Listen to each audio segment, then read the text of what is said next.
All right, what is going on, everybody? Welcome back to another day of SaberSim's DFS office hours. It is Friday, November 17th of 2023. We have an 11-game NBA main slate tonight. We have a 2-game hockey slate, and then we have a 2-game college football slate. It is Friday. This is our last show of the week. We do this show Monday through Friday, 2 p.m. Eastern. Looking ahead to the weekend, we have MMA on Saturday. We have Formula One in Vegas on Saturday. We have the college football main slate on Saturday. We have the NFL main slate, and obviously NBA and NHL will be being played all weekend. So if you guys are not signed up with SaberSim and want to check us out, we do have a 5-day free trial in the description of this video. I always recommend people signing up on Friday. That way they get access to all of these sports over the weekend here. But for those of you who are new here, welcome. My name is Andrew, one of the coaches over here at SaberSim. This is a show where we go over how to use the SaberSim app, answer any and all DFS related questions. You get your questions in one of 3 ways here. First off, send us an email, support@sabersim.com. Second way, post it live in the YouTube chat. Third way, post it in the office hours channel in our Discord server. If you're not in our Discord and want to get signed up, there's a link in the description of this video. You also get access to our similar channels, individual sport channels, get to interact with the community. It's a great place to be if you're trying to grow as a DFS player here. So can't say enough good things about the Discord. But with that said, want to get the app pulled up here and jump into these questions. As always, since it is Friday, the NFL main slate is upon us here. So I want to remind you guys, if you guys are not signed up for our weekly max challenge, today is the day to get signed up. It is completely free. It's a free promotion / giveaway we do here. The link to this page is in the description of this video. We have an DK version and we have an owner's box version, and then we did have somebody win on owner's box just this last week, and they're going to be taking home this awesome championship belt. So weekly prizes, season-long prizes, all you got to do is follow the eligibility requirements down here on the bottom, and then once again you can find these links in the description, so check those out. But with that said, going to get SaberSim pulled up here, and we do have some questions to knock out here. Not too many, so happy to, answer any additional questions that you guys have. So now is always a good time to get those queued up. All right. First question from Elder said, is there a way to sort one's lineups and rostered players by actual scores for FanDuel while a slate is ongoing? If so, how does one do so? Many thanks. Okay. Good question. So I do not think that the FanDuel actual scores are like live time updating the way that the DraftKings ones are. So like if I were on DraftKings, which basically there's only going to be one way to do this regardless of the site that you're on. So I'm just going to show you guys how to do this for one site. And then if you try it on the other side and it doesn't work, then it will not work for that site. But I'm almost positive the actual scores are not live time updating for FanDuel. But what I would do if I wanted to do this, I would click on the contest that I'm playing and I would open up the players tab, and then I would search for my name. So, let's use, I'm sure Shady Advice played. Okay. So then what I would do is right click on username, search my name, Shady Advice. All right. So I would zone in on my own lineups here. So I am filtering my 150 from the rest of the pool here, from all the other lineups. And then I would go to players. So these are going to be your exposures. And then even when the sim is still running, like the slate is still live, you could use the filters for players, and then you can just see how those are doing. So maybe I want to see lineups that had Nick Claxton. He seemed to have a decent night, just about his projection. So then I would filter for Claxton. And then here I could either sort by actual rank in the contest, or I could sort by actual score. So however you want to do it. So if I want to go actual score, and then just make sure that you change this arrow. So now it's still going low to high. So we want it to go high to low. So then these are the highest scoring lineups that have Nicholas Claxton. So 274.8, 273.5. So if you follow these steps, contest first, then searching for yourself, then filtering by the player, and then sorting by actual score, you will be able to do that. It's really just a matter of if the FanDuel actual scores are live updating, and I don't think that they are. So Just try this out. And then one thing that you would be able to see is that if you could see the actual column on the homepage, then you should be able to do this. If you cannot see this column, then you would not be able to do this. But if there was a player and you knew they were high scoring, you could still filter for them. You just want to be able to see the other lineups. So not sure the exact use case there, but that is how you do it. All right. L-Dog had a pretty popular question here, so I'm happy to go over this.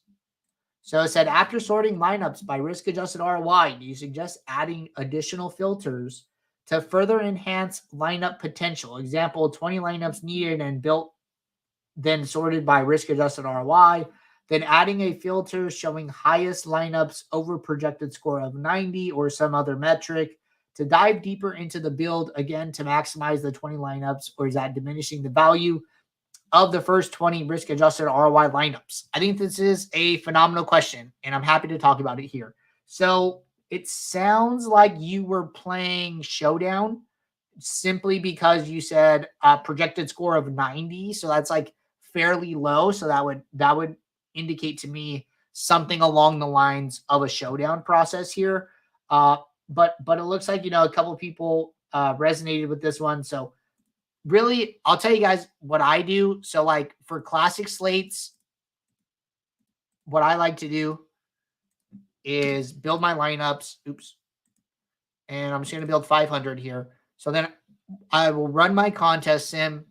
I will filter by ROI and then sort by risk adjusted ROI and then apply risk management properties here, right? So it's not just sort by risk adjusted ROI and then be done with it. I still think there is risk management to be done after the fact. So that's typically the way that I'm doing it. And I'll show you guys like what that looks like. So lineups are generated. And then I'm going to make a contest sim. And then I'm going to hit run. And then once this contest sim finishes here, one thing that I always like to do is I like to just have these exposure pool leverage columns like within view here, because these are really the things that are helping me to make decisions about what I want to do. So I'm a little bit more flexible. I don't have like hard and fast rules as far as like exposures and mini uniques and stuff. But boom, contest sim ran. So I'm going to go to my sorting methods. I'm going to sort by risk adjusted ROI. And then I usually add a filter here. I basically only want to play lineups that graded out well in the sim. So greater than 0. So now there's only 177 lineups. So not that many here. But I did only run 500, right? So if you're on the ultimate plan where you have access to contest sims, you can run 5,000. But either way, just for the sake of this example. So right now, I need to decide, okay, the sorting is done. I've filtered down my pool to lineups I would be okay with. Now I need to adjust my risk, right? I like to sort by leverage. And honestly, I don't mind what I'm seeing off the bat here, just because exposures were really high. I stayed on yesterday's slate. It probably would have been better to like use today's slate. But let's say that, I don't really want to play 4 guys in 90% of my lineups. So then I would start increasing my mini uniques, right?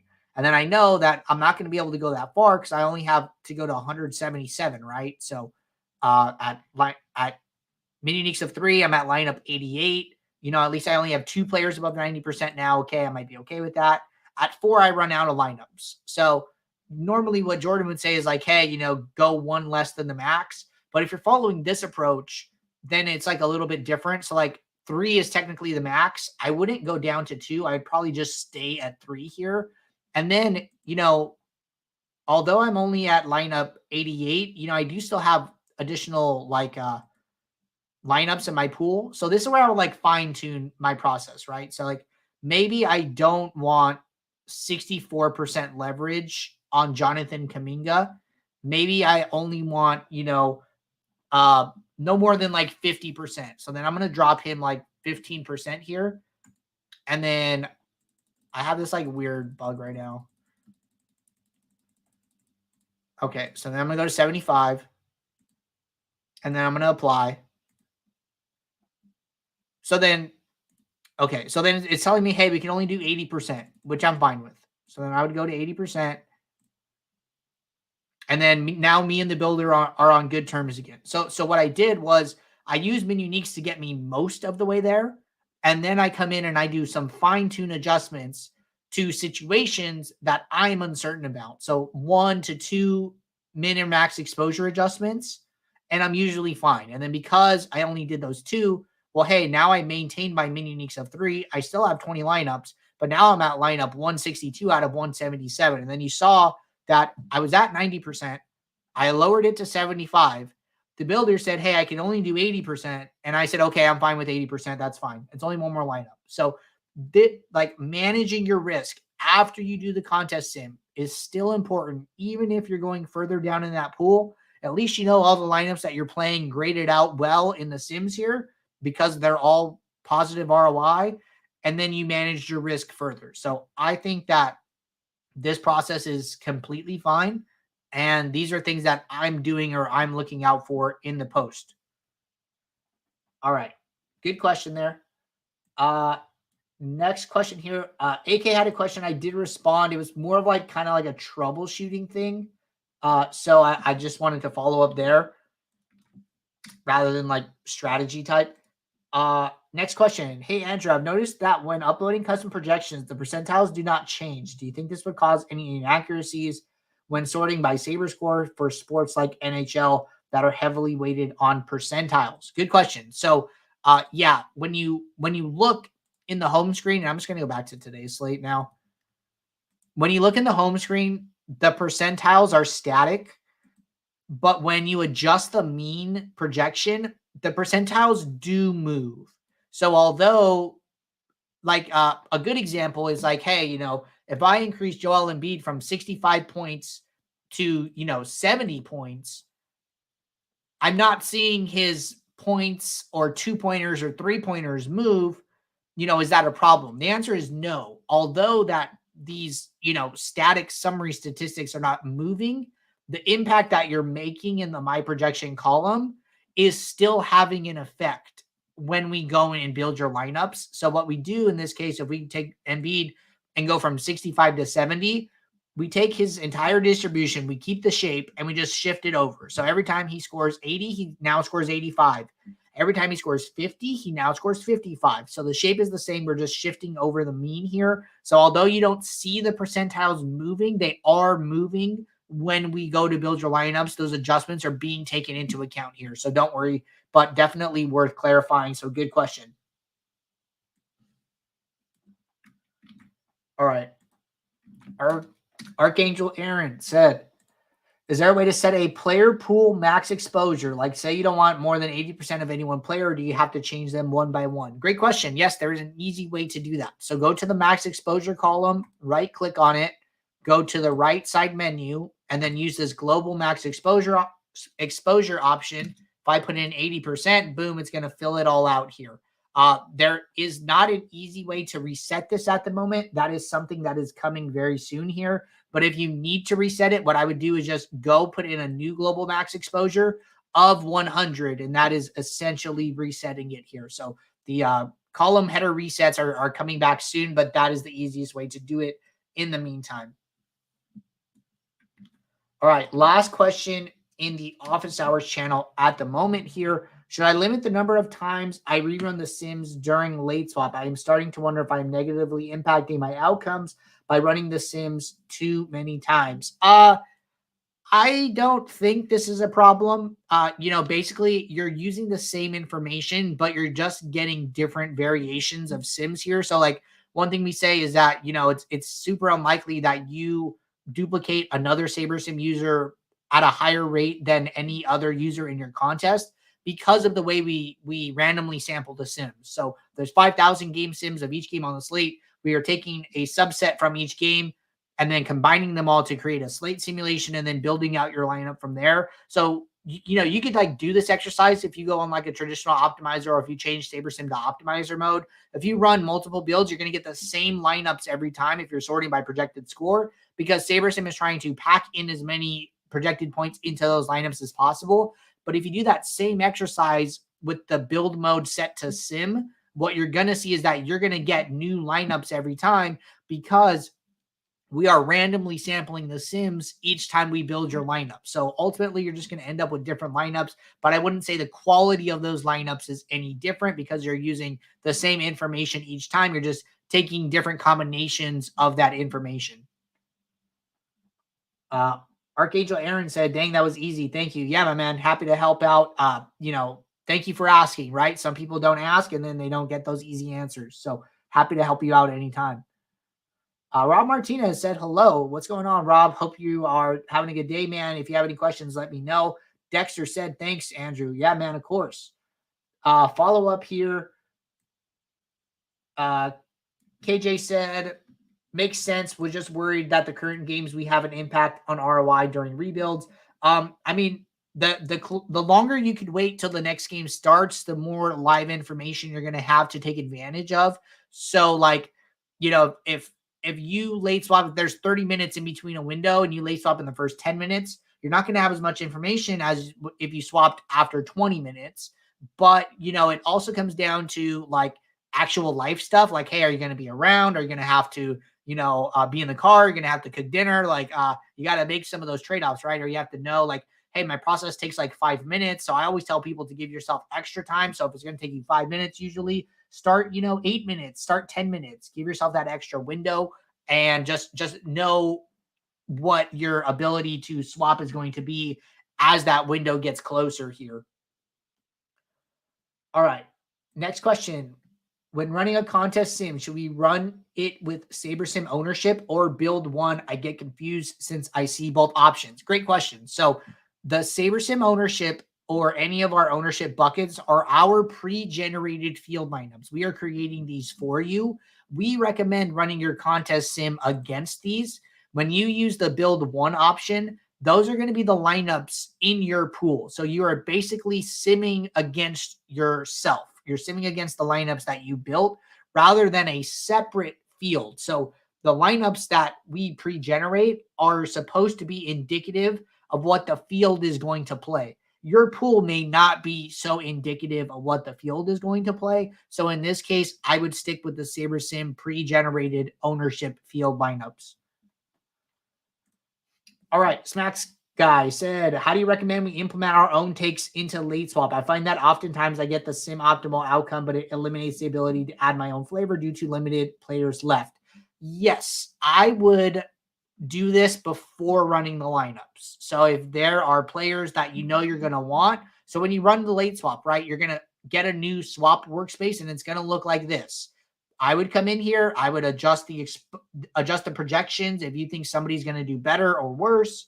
I would adjust the minimax exposures if you want more of somebody or if you want less of somebody. Like late swap, it is harder to build late swap lineups than regular lineups due to salary constrictions, due to players being locked, due to positions being locked. So in late swap specifically, the more information you give the builder up front, the easier it's going to be to get to the plays you want in that case. So I would always, for late swap, if you have takes, I would always put them in first. And then if you had takes in the beginning of the slate and you want to carry those over, make sure you're using the right click on the build option. And then when the slate is active, there's going to be a fourth option between clone, rename, upload pool, a fourth one called late swap. And then that late swap option will clone this build. It will carry over your projection adjustments, min-max exposures, filters, player pool adjustments into a swap window where you don't have to redo that work every single time. So take advantage of that if you had takes pre-slate that you want to carry over with you into the rest of the slate. Rob said, maybe this is preference, but should we use classic or app mode when using mobile? I am finding it hard to adjust projections when I want them to lower overall ownership. I always recommend using the latest version of SaberSim here. We do have classic as an option, but the big thing here is that we are not supporting classic. Like if there is a bug on classic, we are not even looking at it. It is not getting fixed. All of our attention is on the new app. So all of the updates, all of, the bug fixes and improvements are all on this new version of SaberSim. So ultimately classic is going to go away at some point, and, then you won't have access to it at all. So I would try and learn the new version as much as possible, practice with it, and just get familiar with it, because it is the best version of SaberSim that we have. But good question. See a lot of people still tuning in. What's going on, everybody? We are all caught up with questions here in both the Discord and the YouTube chat. So if anybody has any last questions that they want to ask, now is a great time to get those in. And then I will remind you guys one more time here, if you guys are not signed up with us and just checking us out, there is so many sports happening this weekend. We have NBA, NHL, NFL, Formula One, college football, MMA. We have simulations, projections, ownership, contest sims for all of these sports. So no better time to check us out on a 5-day free trial than on a Friday through the weekend here. So always recommend that. And then we do have support on the weekends. You can always reach out to us via this question mark here. If you guys are running into like a bug or an issue, use the report a problem button. This one goes directly to our support team. And like I said, we're around on the weekends. We try and get back to you guys as quickly as possible to make the build experience as smooth and as fun as possible for you guys here. But not seeing any additional questions rolling in. So until Monday, guys, take care. Good luck. I'll be right back here Monday, 2 p.m. Eastern, to announce the winners of our weekly max challenge. If you guys aren't signed up, the link to sign up is in the description of this video. So until Monday, guys, see you. Thanks. Bye.